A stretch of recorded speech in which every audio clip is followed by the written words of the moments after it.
शिव महापुराण कथा अध्याय 26। श्री शिवाय नमस्तुभ्यम। हर हर महादेव। आप सभी पर भगवान भोलेनाथ की कृपा सदा सर्वदा बनी रहे, इसी मंगल कामना के साथ आज की वीडियो का शुभारंभ करती हूँ। आज सुनिए शिव महापुराण कथा में आगे का वृत्तांत। नंदीश्वर बोले, हे सनत कुमार जी, भगवान शिव का आशीर्वाद पाकर भैरव जी कालों के भी काल हुए। उन्होंने अपने प्रभु भगवान शिव की आज्ञा से कापालिक व्रत को धारण किया। काल भैरव हाथ में कपाल लेकर काशी नगरी की ओर चल दिए, परंतु ब्रह्मा हत्या नामक कन्या उनके पीछे लग गई।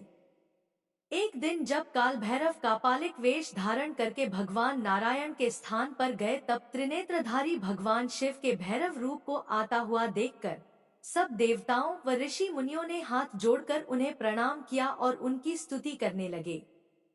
भगवान विष्णु ने अपनी प्रिया देवी लक्ष्मी से कहा, हे देवी, आज हम दोनों धन्य हो गए जो हमने भगवान शिव के काल भैरव रूप का दर्शन किया।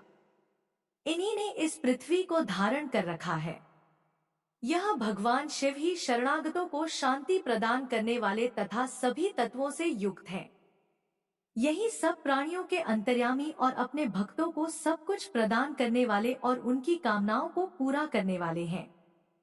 इनके दर्शनों से ही मनुष्य सब बंधनों से मुक्त हो जाता है। काल भैरव जी को इस प्रकार भिक्षा मांगते हुए देखकर भगवान श्रीहरि विष्णु ने उनसे प्रश्न किया कि हे भगवान, आप तो तीनों लोकों का राज्य प्रदान करने वाले हैं, भला आपको भिक्षा मांगने की क्या आवश्यकता पड़ गई? तब विष्णु जी के इस प्रकार के वचनों को सुनकर काल भैरव जी बोले, हे नारायण, मैंने ब्रह्मा जी के 5वें सिर को काट दिया था, इसलिए अपने द्वारा किए गए पाप का पश्चाताप करने हेतु मैं यह कर रहा हूँ। तब काल भैरव के इन वचनों को सुनकर भगवान विष्णु बोले, हे भैरव, आप तो समस्त दुखों का नाश करने वाले विघ्नहर्ता हैं, आप सदा ही लीलाएं करते रहते हैं। तब देवी ने भिक्षा के रूप में मनोरथी नाम की विद्या भैरव जी के भिक्षा पात्र में डाल दी। भिक्षा प्राप्त करके भैरव जी अन्य स्थान की ओर चल पड़े। तभी विष्णु जी ने भैरव जी के पीछे जाती हुई ब्रह्महत्या को देखा और उससे कहा कि वह शिव जी का पीछा छोड़ दे, परंतु ब्रह्महत्या ने कहा कि इस बहाने ही मैं शिव जी की सेवा करती हूँ। यह कहकर ब्रह्महत्या फिर भैरव जी का पीछा करते हुए काशी नगरी के समीप आ गई। वहां पहुंचते ही ब्रह्महत्या पाताल में समा गई और ब्रह्मा जी का सिर भैरव जी के हाथ से छूटकर पृथ्वी पर गिर पड़ा। जिस स्थान पर काल भैरव जी के हाथ से ब्रह्मा जी का 5वां सिर गिरा था, वह स्थान कपाल मोचन तीर्थ के रूप में प्रसिद्ध हो गया। जब तक भैरव जी पूरी पृथ्वी का भ्रमण करके काशी नहीं पहुँचे, उनके हाथ में ब्रह्मा जी का सिर चिपका रहा और काशी पहुंचते ही वह छूट गया। इसलिए काशी नगरी को पापनाशिनी माना जाता है और यह सत्पुरुषों द्वारा सदा सेवनीय है। जो मनुष्य शुद्ध हृदय से कपाल मोचन भैरव जी का स्मरण करता है, उसके जन्म जन्मांतरों के पाप नष्ट हो जाते हैं। कपाल मोचन तीर्थ में जाकर विधिपूर्वक पिंडदान और देव पितरी तर्पण करने से मनुष्य ब्रह्महत्या के पाप से भी छुटकारा पा लेता है। प्रतिदिन भैरव जी का दर्शन करने से मनुष्य के समस्त पापों का नाश हो जाता है। काशी में रहने वाला जो पुरुष कृष्णाष्टमी के दिन या मंगलवार को भैरव जी के दर्शन करता है, उसके सभी पाप नष्ट हो जाते हैं। नंदीश्वर बोले, हे प्रभु, शार्दूल नामक भगवान शिव के अवतार के बारे में मैं तुम्हें बताता हूँ। कल्याणकारी भगवान शिव ने एक बार अग्नि के समान जलते हुए शरभ रूप को भी धारण किया था। वैसे तो भगवान शिव अपने भक्तों की रक्षा करने और उनका कल्याण करने हेतु अनेक अवतार धारण करते हैं, जिनकी गणना करना असंभव है। एक बार अपने द्वारपालों जय विजय को दिए गए शाप के कारण वे दोनों दिति पुत्र कश्यप जी के पुत्रों के रूप में उत्पन्न हुए। पहला पुत्र हिरण्यकशिपु और दूसरा हिरण्याक्ष रूप में विख्यात हुआ। इन दोनों ने घोर तपस्या करके ब्रह्मा जी से वरदान प्राप्त कर लिया और पूरे संसार में उपद्रव करना आरंभ कर दिया। वे किसी से डरते नहीं थे और ऋषि मुनियों और देवताओं के शत्रु बनकर उन्हें सदैव नुकसान पहुंचाते थे। उन्होंने शोणित नगर को अपनी राजधानी बनाया था और तीनों लोकों पर विजय का लक्ष्य बनाकर निरंतर युद्ध में लगे हुए थे। वे बहुत पापी और दुराचारी हो गए थे। इस प्रकार उनके पाप दिन प्रतिदिन बढ़ते ही जा रहे थे। तब ब्रह्मा जी व सब देवताओं ने भगवान श्रीहरि विष्णु से प्रार्थना की कि वे उन्हें हिरण्यकशिपु के अत्याचारों से मुक्त कराएं। हिरण्यकशिपु ने अपने पुत्र प्रहलाद को भी मारने का प्रयत्न किया, क्योंकि प्रहलाद भगवान विष्णु का परम भक्त था और अपने पिता हिरण्यकशिपु को भी सदा विष्णु जी की शरण में जाने की सलाह देता था, जबकि हिरण्यकशिपु अपने आगे किसी को कुछ नहीं समझता था। वह स्वयं को भगवान मानता था और अपनी प्रजा से अपनी पूजा करने के लिए कहता था। एक दिन हिरण्यकशिपु ने प्रहलाद को मार डालने के लिए उसे एक विशाल खंभे पर बांध दिया। भक्तवत्सल भगवान अपने भक्तों को कष्ट में देखकर सदा उनकी रक्षा करने के लिए आते हैं। भगवान विष्णु ने नृसिंह रूप धारण किया, जो कि आधा मनुष्य का था और आधा सिंह का, और खंभे को फाड़कर प्रकट हो गए। उन्होंने देखते ही देखते युद्ध करने आए सभी दैत्यों का संहार कर दिया। तत्पश्चात हिरण्यकशिपु को अपनी गोद में लिटाकर अपने नाखूनों से उसका शरीर फाड़ दिया। हिरण्यकशिपु के मरते ही सब देवता आनंदित हो उठे, परंतु जब नृसिंह रूप धारण किए हुए भगवान विष्णु का क्रोध शांत नहीं हुआ तो सभी चिंतित हो गए। तब अपने आराध्य भगवान विष्णु का क्रोध शांत करने के लिए उनके भक्त प्रहलाद ने उनकी स्तुति की।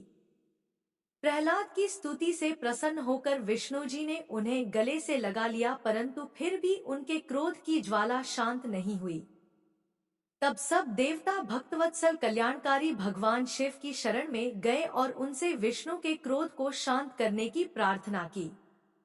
उनकी प्रार्थना सुनकर सर्वेश्वर शिव ने उन्हें कहा, हे देवताओं, आप लोग चिंता का त्याग करके अपने अपने धाम को जाइए, मैं भगवान श्रीहरि विष्णु को अवश्य शांत करूंगा। तब देवता प्रसन्नता पूर्वक अपने धाम को चले गए। नंदीश्वर बोले, जब देवताओं की प्रार्थना सुनकर कल्याणकारी भगवान शिव ने उन्हें नृसिंह रूप का क्रोध शांत करने का आश्वासन देकर विदा कर दिया, तब उन्होंने प्रलयंकारी भैरव रूप महाबली वीरभद्र को बुलाया। वीरभद्र को आदेश देते हुए शिवजी बोले, हे भैरव, नृसिंह के क्रोध की अग्नि को शांत कर देवताओं के भय को दूर करो। यदि वे आपके समझाने से न माने तो आप मेरे भाव भैरव का रूप दिखाकर उन्हें शांत करना। भगवान शिव की आज्ञा का पालन करते हुए भैरव तुरंत ही नृसिंह जी का क्रोध शांत करने के लिए चल पड़े। नृसिंह जी के पास पहुंचकर भैरव जी ने उन्हें नमस्कार करने के उपरांत भैरव जी ने कहा, हे माधव, आपने इस संसार को सुखी करने हेतु यह अवतार धारण किया है। आपने पहले मछली का रूप रखकर और अपनी पूंछ से नाव को बांधकर मनु जी को समुद्र में घुमाया था। पृथ्वी का उद्धार करने के लिए ही आपने वराह रूप धरा था। तत्पश्चात आपने वामन अवतार ग्रहण करके बलि को बांधा था। अब आपने अपने भक्तों के कष्टों को दूर करने के लिए नृसिंह रूप धारण किया है। प्रभु, आप ही सबके दुखों का नाश करने वाले हैं। आपने जिस कार्य की सिद्धि हेतु नृसिंह रूप धारण किया था वह कार्य पूर्ण हो चुका है। इसलिए अब आप इस भयंकर रूप को त्याग दीजिए और पुनः अपना मनोहारी रूप धारण कर लीजिए। वीरभद्र के इन वचनों को सुनकर नृसिंह जी के क्रोध की ज्वाला और भड़क उठी और नृसिंह जी बोले, तुम यहाँ से तुरंत चले जाओ, वरना मैं इस पूरे संसार का संहार कर दूंगा। मेरे अंश से ही ब्रह्मा और इंद्र प्रकट हुए हैं। मैं ही सबका स्वामी हूँ। इस प्रकार विष्णु जी के कहे वचनों को सुनकर वीरभद्र को बहुत क्रोध आया। तब वीरभद्र बोले, क्या आप संसार के संहारकर्ता भगवान शिव को भी नहीं जानते हैं? मैं उन्हीं की प्रेरणा से यहाँ आया हूँ। आप अहंकार का त्याग कीजिए, क्योंकि न तो आप इस सृष्टि के सृजन करता है, न पोषण करता और न ही संहार करता। उन्हीं परमेश्वर शिव की कृपा से आप अनेक अवतार धारण करते हैं। आपके कर्मरूप धारी का सिर भगवान शिव की अस्थिमाला की शोभा बढ़ा रहा है। आपके पुत्र ब्रह्मा का 5वां सिर भी मैंने काट लिया है। इस संसार में हर तरफ भगवान शिव की ही शक्तियां फैली हुई हैं। उन भक्तवत्सल भगवान शिव की ही शक्ति से आप मोहित हो रहे हैं। हे नृसिंह, आप तत्काल ही अपने इस क्रोध और अहंकार को छोड़कर पुनः अपने शांत रूप में आ जाएं, अन्यथा भगवान शिव की आज्ञा से यहाँ पधारे मुझ भैरव रूपी क्रोधी का वज्र आप पर पड़ेगा, जिससे आप तत्काल मृत्यु को प्राप्त हो जाओगे। सनत कुमार जी बोले, नंदीश्वर जी, भगवान शिव के अवतार काल भैरव ने जब क्रोधित होकर नृसिंह रूप धारण किए विष्णु जी को इस प्रकार क्रोध से फटकारा, तब आगे क्या हुआ? क्या उन्होंने भैरव जी की आज्ञा का पालन किया या फिर क्रोधित काल भैरव ने श्री विष्णु जी के नृसिंह रूप का सहार कर दिया? नंदी, आप जल्दी से मेरी इस जिज्ञासा को शांत करिए। महामुने, सनत कुमार जी के इन वचनों को सुनकर नंदीश्वर बोले, भैरव जी के वीरभद्र रूप के इन वचनों को सुनकर नृसिंह जी, जो कि पहले से क्रोध से भरे हुए थे और अधिक क्रोधित होकर वीरभद्र पर झपट पड़े। तब वीरभद्र ने उन्हें अपनी भुजाओं में कसकर पकड़ लिया। वीरभद्र के इस प्रकार पकड़ने से नृसिंह जी अत्यंत व्याकुल हो उठे। तत्पश्चात वीरभद्र ने उन्हें इसी प्रकार कसकर पकड़े रखा और उन्हें लेकर उड़ गए। वे उन्हें उड़ाकर परम पावन शिवधाम ले गए और ले जाकर शिवजी के वाहन वृषभ के नीचे पटक दिया। इस प्रकार जोर से नीचे फेंक दिए जाने पर नृसिंह रूपी भगवान श्रीहरि विष्णु व्याकुल हो उठे।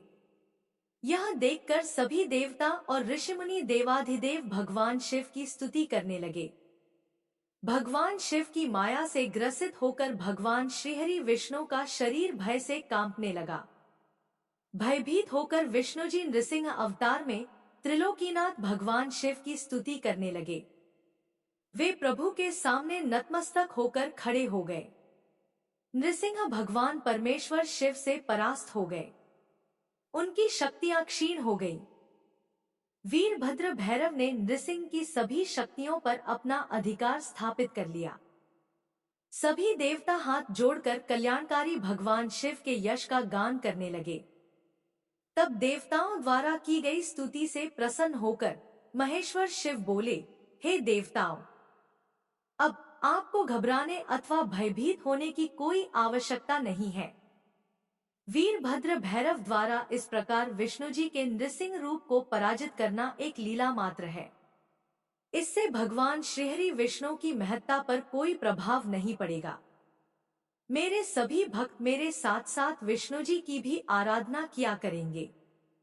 यह कहकर भगवान शिव नृसिंह जी के शरीर को अपने साथ लेकर कैलाश पर्वत पर चले गए। तब भगवान शिव ने अपनी मुंडमाला में नृसिंह का मुख भी शामिल कर लिया। नंदीश्वर बोले, हे ब्रह्मपुत्र, अब आप शशिमौली भगवान शिव के उस उत्तम चरित्र को सुनिए जिसमें उन्होंने विश्वानर के घर अवतार लिया था। बहुत पहले नर्मदा नदी के किनारे नर्मपुर नामक नगर था। इस नगर में विश्वानर नाम के एक महामुनि रहते थे। वे भगवान शिव के परम भक्त थे और संपूर्ण शास्त्रों के ज्ञाता थे। उनका विवाह शुचिष्मति नामक ब्राह्मण कन्या से हुआ था। वह ब्राह्मण पत्नी अत्यंत पतिव्रता थी और अपने पति विश्वानर की बहुत सेवा करती थी। उसकी इस प्रकार सच्चे हृदय से की गई निष्काम सेवा से प्रसन्न होकर महामुनि विश्वानर उसे वरदान देना चाहते थे। उन्होंने अपनी पत्नी से कहा कि मैं तुम्हारी इस उत्तम सेवा से बहुत प्रसन्न हूँ। तुम्हें वर देना चाहता हूँ। तुम्हारी जो कामना हो उसके बारे में मुझे बताओ। अपने पति के इन वचनों को सुनकर ब्राह्मण पत्नी ने कहा, यदि आप मुझ पर प्रसन्न हैं, तो कृपा कर मुझे महादेव जी के समान पुत्र प्रदान करें। अपनी पत्नी के इस वर को सुनकर विश्वानर सोच में डूब गए कि मेरी पत्नी ने मुझसे बड़ा ही दुर्लभ वर मांगा है। यह वर तो त्रिलोकीनाथ भगवान शिव की कृपा से ही पूर्ण हो सकता है। तब उन्होंने अपनी पत्नी से कहा कि देवी, तुम्हारा यह वर तो भगवान शिव की कृपा से ही पूर्ण हो सकता है। इसलिए मैं भगवान शिव को प्रसन्न करने हेतु उनकी तपस्या करने के लिए जाता हूँ। अपनी पत्नी को तपस्या के बारे में बताकर विश्वानर अपने घर से निकल गए। चलते चलते वे काशी नगरी में मणिकर्णिका घाट पर पहुँचे और अपने आराध्य के दर्शन कर उन्होंने अपने जन्म जन्मांतर के पाप नष्ट कर दिए। तत्पश्चात विश्वेश्वर लिंग के दर्शन कर उन्होंने सभी तीर्थ स्थानों में पिंडदान किया और ब्राह्मणों व ऋषि मुनियों को भोजन खिलाया। फिर काशी के कुओं, बावड़ियों और तालाबों में स्नान करने के पश्चात विश्वेश्वर लिंग की पूजा अर्चना में मग्न हो गए। 1 वर्ष तक बिना कुछ खाए पिए विश्वानर ने अद्भुत तपस्या की। 1 वर्ष बीत जाने के पश्चात जब एक दिन विश्वानर पूजा हेतु गए तब उन्हें लिंग के मध्य भाग से एक सुंदर बालक की प्राप्ति हुई। वह बालक बहुत सुंदर था। उसकी पीली जटाएं थी और उसने सिर में मुकुट लगा रखा था और वह हंस रहा था। ऐसे अद्भुत बालक को पाकर महामुनि बहुत प्रसन्न हुए। उन्होंने भगवान शिव का बहुत बहुत धन्यवाद किया और उनकी स्तुति करने लगे। वह बालक प्रसन्नता पूर्वक बोला, हे ब्राह्मण, मैं तुमसे प्रसन्न हूँ। बोलो, क्या वर मांगना चाहते हो? तब विश्वानर बोले, प्रभो, आप तो सर्वेश्वर हैं, सब कुछ जानने वाले हैं। अपने भक्तों के मन की बात भला आपसे कैसे छिप सकती है? तब भगवान शिव ने अपने बाल रूप में ही कहा, विश्वानर, तुम्हारी तपस्या सिद्ध हुई। शीघ्र ही मैं तुम्हारी पत्नी शुचिष्मति के गर्भ से तुम्हारे पुत्र के रूप में जन्म लूंगा, तब मेरा नाम गृहपति होगा। यह वरदान देकर भगवान शिव का वह बाल रूप अंतर्धान हो गया और विश्वानर प्रसन्नता पूर्वक शिवलिंग को नमस्कार करके अपने घर चले गए। नंदीश्वर बोले, जब विश्वानर भगवान शिव से वरदान प्राप्त करके अपने घर वापस आए तो उन्होंने अपनी पत्नी शुचिष्मति को सारी बातें बताईं। समय बीतता गया। कुछ समय पश्चात शुचिष्मति गर्भवती हुई। शुभ लग्नों का योग होने पर उनके गर्भ से चंद्रमा के समान मुख वाला सुंदर पुत्र उत्पन्न हुआ। भगवान शिव के अवतार लेते ही देवताओं ने प्रसन्न होकर दुंदुभी बजाई। मरीचि, अत्रि, पुलह, पुलस्त्य, कृतु, अंगिरा, वशिष्ठ, कश्यप, अगस्त्य, विभांड, मुंदल, लोमश, लोमचरण, भारद्वाज, गौतम, भृगु, गालव, गर्ग, जातकर्ण्य, हशाशर, आपस्तंभ, याज्ञवल्क्य, यज्ञ, वाल्मीदिक, शतातप, लिखित शिलाद, शंख जमदग्नि, संवर्त, मतंग, भरत, अंशुमान व्यास, कात्यायन, कुत्स, शौनक, ऋष्यशृंग, दुर्वासा, शुचि, नारद, तुम्बरु, उत्तक, वामदेव, देवल, हारीत, विश्वामित्र, भार्गव, मृकंड, दारुक, धौम्य, उपमन्यु, वत्य आदि मुनि और मुनि कन्याएं और मुनि पुत्र भगवान शिव के गृहपति अवतार के दर्शनों हेतु विश्वानर मुनि के आश्रम में आए। देवगुरु बृहस्पति के साथ ब्रह्मा जी और श्रीहरि विष्णु, नंदी और भृंगी गणों के साथ भगवान शिव देवी पार्वती को साथ लेकर देवराज इंद्र सभी देवताओं सहित तथा नागराज पाताल से सारी नदियां, पर्वत और समुद्र उस बालक के दर्शनों के लिए विश्वानर के आश्रम में गए। सभी ऋषि मुनियों, साधु संतों सहित देवताओं ने उस बालक के दर्शन किए। स्वयं ब्रह्मा जी ने उस बालक के जात कर्म संस्कार संपन्न किए और उस बालक का नाम गृहपति रखा। तत्पश्चात सब देवताओं ने प्रसन्नता पूर्वक उस बालक को अनेक आशीर्वाद प्रदान किए।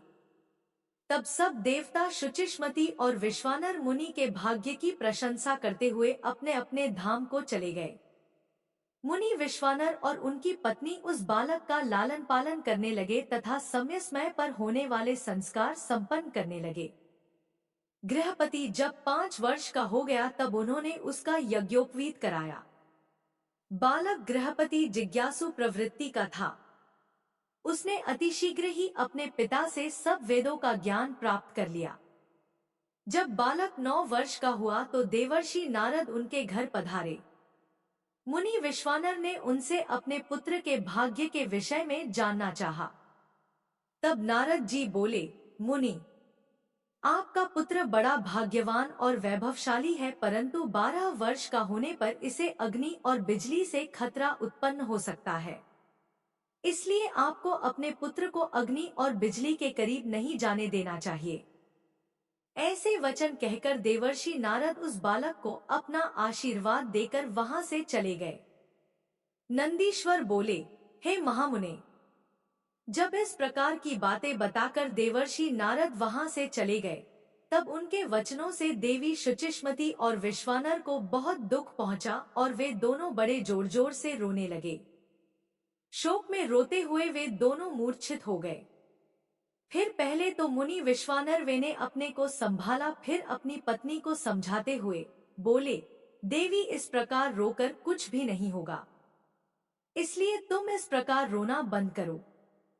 फिर वे दोनों अपने पुत्र गृहपति को ढूंढने लगे। उस समय उनका पुत्र घर से बाहर था। जब वह वापस आया तो अपने माता पिता को इस प्रकार रोता हुआ देखकर उनसे पूछने लगा कि आप इस प्रकार क्यों रो रहे हैं। अपने पुत्र के इस प्रश्न को सुनकर देवी शुचिष्मति ने गृहपति को अपने गले से लगा लिया और रोते हुए ही उसने नारद जी द्वारा कही गई बातें कह दी। यह सुनकर गृहपति तनिक भी विचलित नहीं हुआ और अपने माता पिता को समझाने लगा कि आप इस प्रकार दुखी ना हो। मैं मृत्यु विजय शिव मंत्र को जप कर मृत्यु से अपनी रक्षा कर लूंगा। अपने पुत्र की साहसपूर्ण बातें सुनकर माता पिता दोनों बहुत प्रसन्न हुए और बोले कि मृत्युंजय भगवान शिव की आराधना करने से अवश्य ही सारे विघ्न दूर हो जाते हैं। अतः तुम उनकी शरण में जाओ, वे तुम्हारा कल्याण करेंगे। अपने माता पिता से आशीर्वाद लेकर बालक गृहपति काशी चला गया। वहां उसने स्नान करने के पश्चात शिवलिंग के दर्शन किए।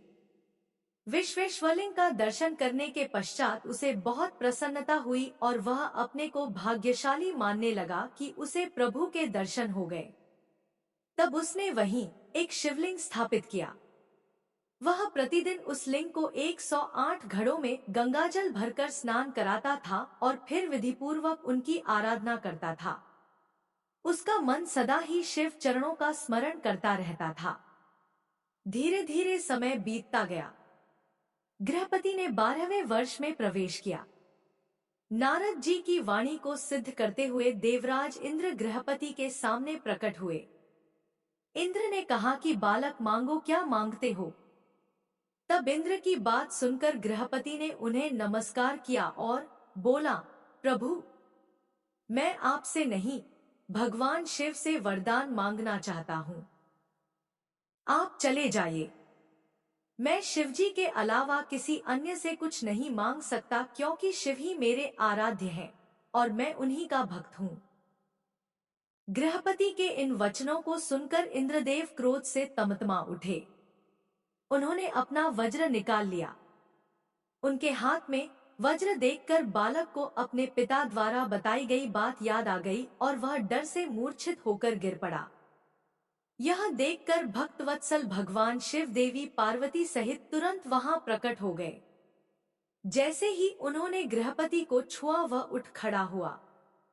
अपने सामने साक्षात भगवान शिव और माता पार्वती को पाकर वह रोमांचित हो उठा।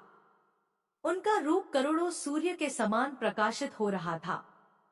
इस अद्भुत रूप को देखकर गृहपति मंत्रमुग्ध हो गया और दोनों हाथ जोड़कर देवाधिदेव महादेव जी की स्तुति करने लगा। तब भक्तवत्सल शिव ने हंसते हुए कहा, हे बालक, मैं तुम्हारी इस उत्तम तपस्या से बहुत प्रसन्न हूँ। मैं तुम्हारी परीक्षा ले रहा था। मैंने ही इंद्र को तुम्हारे पास भेजा था। तुम अपनी परीक्षा में सफल हुए हो। तुम्हें डरने की कोई आवश्यकता नहीं है। तुम्हें कोई नहीं मार सकता। तुम्हारे द्वारा स्थापित किया गया मेरा यह लिंग संसार में अग्निश्वर नाम से विख्यात होगा और इसके तेज के आगे कोई ठहर नहीं पाएगा। यह अग्नि और बिजली से रक्षा करने वाला होगा। इस लिंग की पूजा करने वाले को अकाल मृत्यु का भय नहीं होगा। ऐसा कहकर भगवान शिव ने गृहपति के माता पिता को बुलाया और सबने मिलकर कल्याणकारी भगवान शिव का पूजन किया। तत्पश्चात शिवजी उसी अग्निश्वर लिंग में समा गए। नंदीश्वर बोले, हे मुनीश्वर, अब मैं आपको भगवान शिव के यज्ञेश्वर अवतार के बारे में बताता हूँ। एक बार देवताओं और असुरों ने मिलकर सागर के गर्भ में छिपे अमूल्य रत्नों और धरोहरों को निकालने के लिए क्षीर सागर का मंथन किया। मंथन करते समय सर्वप्रथम विष निकलने लगा और संसार उस विष की ज्वाला से भस्म होने लगा। यह देखकर देवता और दानव भयभीत हो गए और भगवान शिव की स्तुति करने लगे। भगवान शिव सदा ही अपने भक्तों की रक्षा और कल्याण करते हैं। उन्होंने अपने भक्तों का दुख दूर करने के लिए उस विष को पी लिया। विष पीने के कारण उनका गला नीले रंग का हो गया और वे नीलकंठ नाम से विख्यात हुए। तत्पश्चात देवता और दानव नए उत्साह और जोश के साथ दोबारा समुद्र मंथन करने लगे, जिससे अनेकों बहुमूल्य रत्न, हीरे जवाहरात और अमृत का प्रादुर्भाव हुआ। अमृत निकलने पर देवताओं और असुरों में युद्ध होने लगा। तब राहु नामक असुर अमृत कलश चुराकर भाग खड़ा हुआ। यह दृश्य चंद्रमा ने देख लिया और उसका पीछा किया। विष्णु जी ने अपने सुदर्शन चक्र से उसकी गर्दन काट दी, क्योंकि उसने अमृत पी लिया था, इसलिए सिर कटने के बाद भी वह मरा नहीं। तब से राहु चंद्रमा को डराने लगा। भगवान शिव ने चंद्रमा की रक्षा करने के लिए उसे अपने सिर पर धारण कर लिया। देवताओं ने असुरों से अमृत कलश छीन लिया और अमृत पान कर लिया। अब उन्हें अपने पर अभिमान होने लगा और वे अपने बल की प्रशंसा करने लगे। जब इस बात का ज्ञान त्रिलोकीनाथ भगवान शिव को हुआ कि देवता मदांध हो गए हैं, तब उन्होंने देवताओं को होश में लाने के लिए अपने मन में निश्चय किया। भगवान शिव यक्ष का रूप रखकर देवताओं के पास पहुँचे।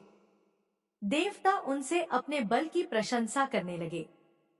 देवताओं की गर्वपूर्ण बातों को सुनकर यक्ष रूप धारण किए भगवान शिव बोले, हे देवताओं, तुम्हारा यह अभिमान और गर्व झूठा है। सच्चाई यह है कि तुम्हारा निर्माण करने वाला स्वामी कोई और है। तुम गर्व में भरकर उसे भूल गए हो। तुम में अहंकार और अभिमान आ गया है। अभी मैं तुम्हारे बल की परीक्षा लेता। यह कहकर उन्होंने एक तिनका धरती पर रखा और कहा कि हे बलशाली देवताओं, अपने पराक्रम और बल से अपने अस्त्र शस्त्रों का प्रयोग करके इसे काट दो। तब सब देवता अपने बल और पराक्रम को सिद्ध करने के लिए उस तिनके पर प्रहार करने लगे, परंतु सबके अस्त्र शस्त्र व्यर्थ हो गए। वे उस तिनके का कुछ भी न बिगाड़ सके। वह तिनका अपने स्थान से जरा सा भी नहीं हिला। यह देखकर सब देवताओं को बहुत आश्चर्य हुआ। देवता आश्चर्यचकित होकर एक दूसरे को देख ही रहे थे कि आकाशवाणी हुई। आकाशवाणी बोली, देवताओं, यक्ष के रूप में ये कोई और नहीं स्वयं भगवान शिव हैं, जो सबके परमेश्वर, रचनाकर्ता, पालनकर्ता तथा विनाशकर्ता है। आकाशवाणी सुनकर सब देवताओं को अपनी भूल का एहसास हो गया और वे यज्ञेश्वर भगवान शिव को प्रणाम करके उनकी स्तुति करने लगे। शिवजी ने यज्ञेश्वर रूप रखकर देवताओं का घमंड दूर कर दिया, फिर सबको आशीर्वाद देकर वहां से अंतर्धान हो गए। बोले, हे महामुने, अब मैं आपको त्रिलोकीनाथ भगवान शिव के दशावतारों के बारे में बताता हूँ। भगवान शिव के पहले अवतार को महाकाल कहा जाता है और यह प्रभु के भक्तों को भक्ति और मुक्ति प्रदान करता है। देवी महाकाली अपने भक्तों को सदा उनकी मनोवांछित वस्तु प्रदान करती है। तारा नामक दूसरा अवतार सेवकों को सुख तथा भक्ति मुक्ति देता है। भील नामक तीसरा भुवनेश अवतार भुवनेश नामक भील शक्ति का है। चौथा षोडश विद्येश की षोडश शक्ति का है, जो महादेव जी के परम भक्तों को सुख प्रदान करने वाला है। पांचवा भैरव की गिरजा नामक भैरवी शक्ति है, जो उपासना करने वालों की सभी कामनाएं पूरी करती है। छठी छिन्नमस्ता नामक शक्ति भक्तों के मनोरथों को पूरा कर उन्हें शांति प्रदान करती है। भगवान शिवशंकर का 7वां अवतार धूम्रवान है, जिससे धूम्रवती शक्ति फल देने वाली हुई। 8वें अवतार रूप का नाम बगला है और बगलामुखी शक्ति महा आनंद देने वाली और भक्तों का कल्याण करने वाली है। शिवजी का 9वां अवतार मातंग नाम से हुआ एवं जिससे मातंग शक्ति उत्पन्न हुई। देवाधिदेव भगवान शिव के 10वें अवतार के रूप में कमल का प्रादुर्भाव हुआ, जिससे कमला नामक शक्ति उत्पन्न हुई। यह शक्ति अपने भक्तों का पालन करने वाली तथा अभीष्ट फल प्रदान करने वाली है।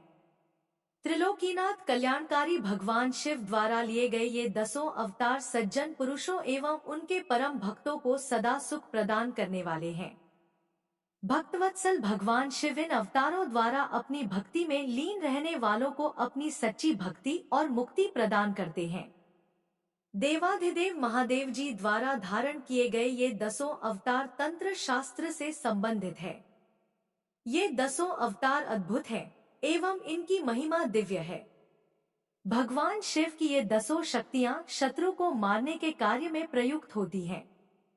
ये 10 दिव्य शक्तियां दुष्टों को दंड देती हैं और ब्रह्मतेज में वृद्धि करती हैं। नंदीश्वर बोले, हे मुने, अभी मैंने आपको कल्याणकारी भगवान शिव के दशावतारों के बारे में बताया। अब मैं उन्हीं शिवजी के 11 अवतारों के बारे में बताता हूँ।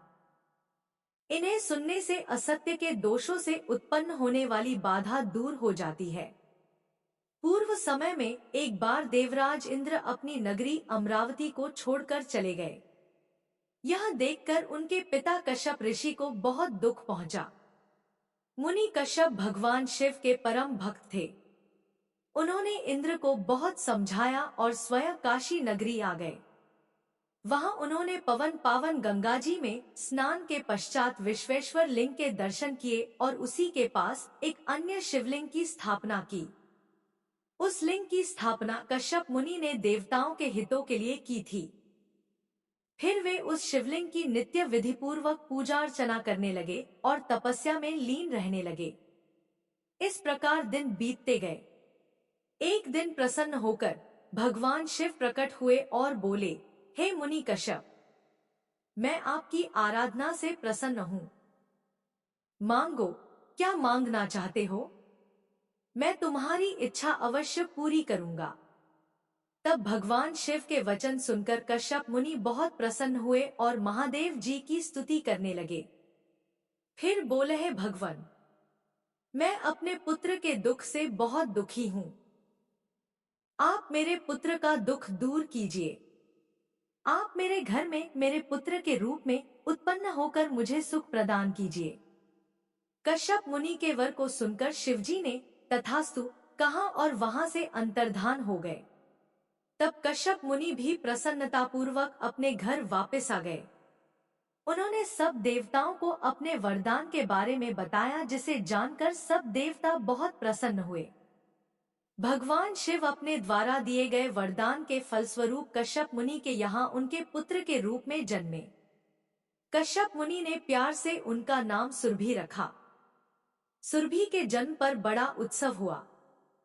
सभी देवताओं ने प्रसन्न होकर फूल बरसाए, अप्सराएं नृत्य करने लगी तथा चारों दिशाओं में मंगल ध्वनि गूंजने लगी।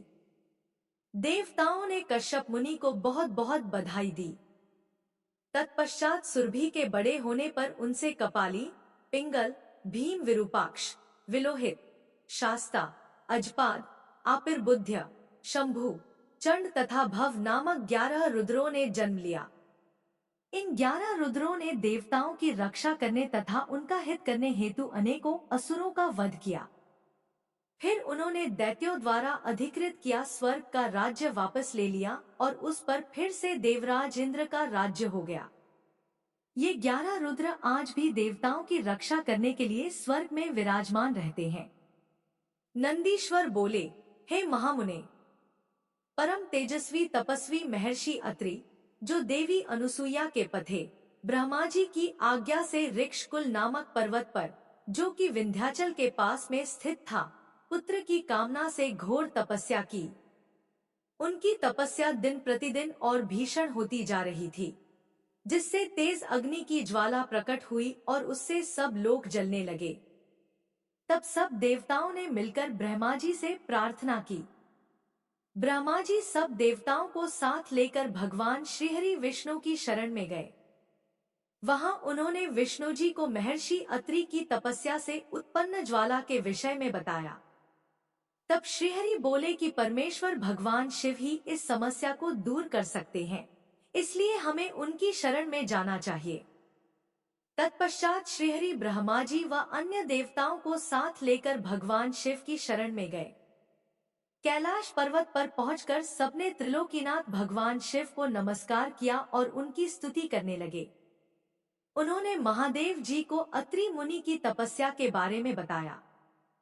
तत्पश्चात तीनों ब्रह्मा, विष्णु और शिवजी अत्रि मुनि को वरदान देने के लिए गए। उनके पदचिन्हों को पहचान कर अत्रि मुनि ने उन तीनों की अलग अलग स्तुति करनी आरंभ कर दी। अत्रि बोले, हे ब्रह्मा, विष्णु, शिव, आप सभी इस संसार में सबके लिए आदरणीय और पूजनीय हैं।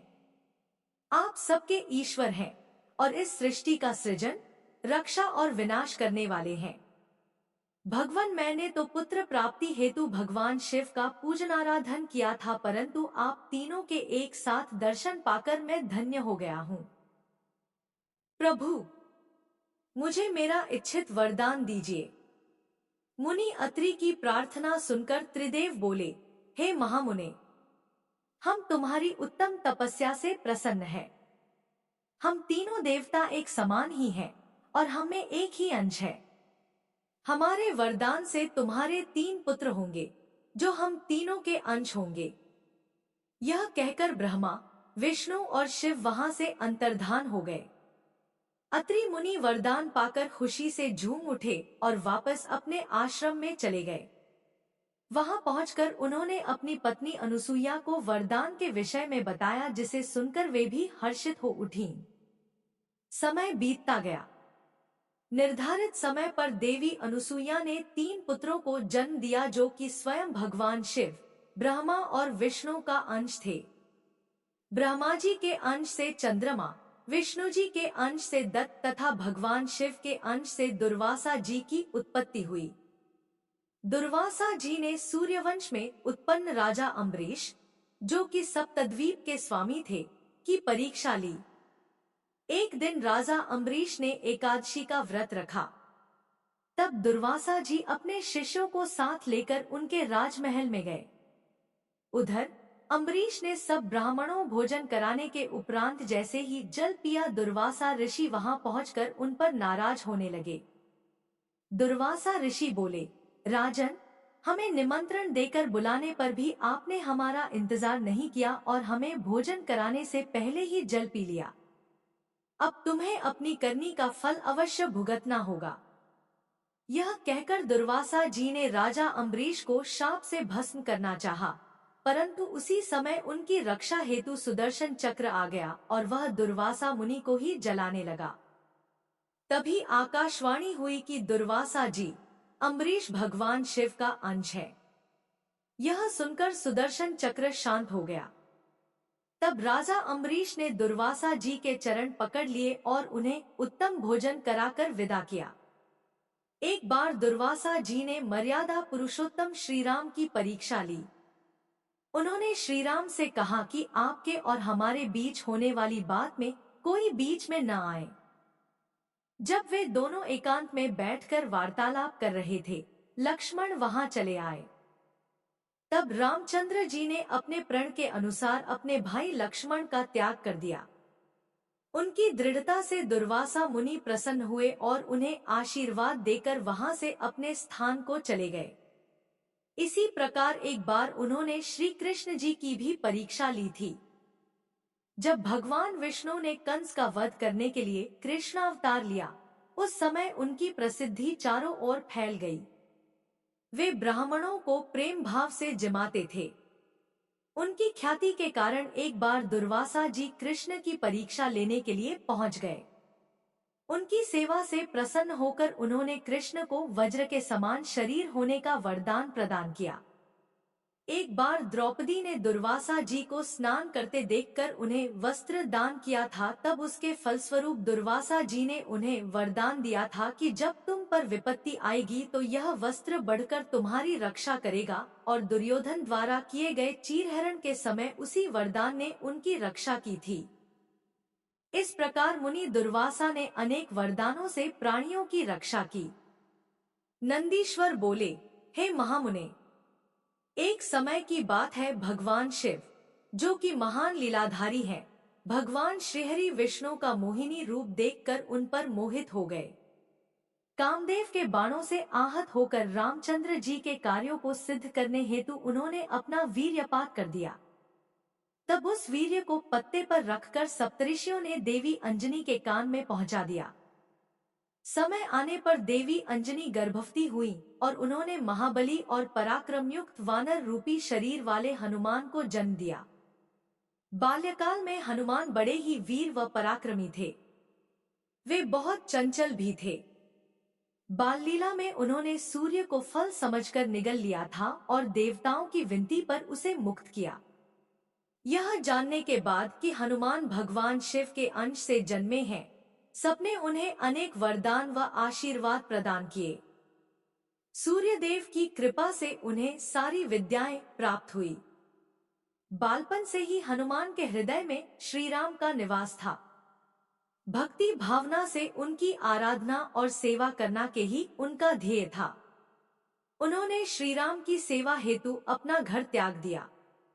उनकी वानरराज सुग्रीव से भेंट ऋष्यमुख पर्वत पर हुई, जिनकी पत्नी का हरण उसके भाई बाली ने किया था और उसे अपने राज्य से निकाल दिया था। हनुमान भी सुग्रीव के साथी बनकर उनके साथ रहने लगे। जब रामचंद्र जी वनवास काट रहे थे और दुष्ट रावण ने उनकी पत्नी देवी जानकी का अपहरण कर लिया था, उस समय उनकी भेंट हनुमान से हुई थी। हनुमान ने अपने आराध्य श्री राम को पहचान लिया और उनके चरणों में अपना सर्वस्व समर्पित कर दिया। हनुमान और सुग्रीव से मित्रता हो जाने के पश्चात श्री राम ने सुग्रीव के बड़े भाई बाली, जिसने उनका राज्य और पत्नी दोनों को छीन लिया था, का वध कर सुग्रीव का राज्याभिषेक कराया। फिर सुग्रीव अपनी पूरी वानर सेना सहित श्री राम की पत्नी देवी सीता को ढूंढने के लिए निकल पड़े, परंतु कुछ पता न चल सका। तब स्वयं हनुमान ने माता सीता की खोज शुरू की तथा समुद्र पार लंका जाकर उन्हें खोज निकाला और उनके आराध्य प्रभु राम का संदेश उन तक पहुंचाया। अपने स्वामी का समाचार पाकर देवी सीता बहुत प्रसन्न हुई। उनका सारा शोक पल भर में दूर हो गया। माता सीता को राम जी का संदेश देकर हनुमान ने राक्षसों को सबक सिखाना शुरू किया। उन्होंने सारी अशोक वाटिका को नष्ट कर दिया, सारे वृक्षों को उखाड़कर फेंक दिया। जब रावण के सैनिकों ने उन्हें देख लिया तो रावण के सामने जाने हेतु उन्होंने अपने को कैद करा दिया। बंधन में बांधकर उन्हें रावण के सामने ले जाया गया। तब राक्षस राज ने वानर रूपी हनुमान की पूंछ में आग लगाने का दंड दिया। जब उनकी पूंछ में आग लगा दी गई तो उन्होंने पूरी लंका उससे जला दी। फिर समुद्र में कूदकर अपनी पूंछ की आग बुझाई। फिर रामचंद्र जी को उनकी प्रिया की निशानी दी। अपनी पत्नी का समाचार पाकर श्री राम बहुत प्रसन्न हुए और उन्होंने वानरों की सेना को साथ लेकर लंका पर चढ़ाई कर दी। सर्वप्रथम उन्होंने शिवलिंग की स्थापना कर उसका पूजन किया, फिर समुद्र पार लंका की ओर प्रस्थान किया। हनुमान ने इस युद्ध में बहुत वीरता का परिचय दिया। उन्होंने हजारों असुरों को मार डाला। युद्ध में जब लक्ष्मण घायल होकर मूर्छित हो गए तब उनकी प्राण रक्षा हेतु हनुमान संजीवनी बूटी लेकर आए और उन्हें जीवन प्रदान किया। हनुमान ने अहिरावण का वध करके भी राम लक्ष्मण की रक्षा की थी। हनुमान में भगवान शिव का अंश था और उन्होंने पग पग पर श्री राम की रक्षा एवं सहयोग देकर उनके कार्यों को सिद्ध किया। आज के अध्याय में बस यही तक। इससे आगे का वृतांत सुनिएगा अगले अध्याय में। तब तक के लिए जय श्री कृष्णा, राधे राधे।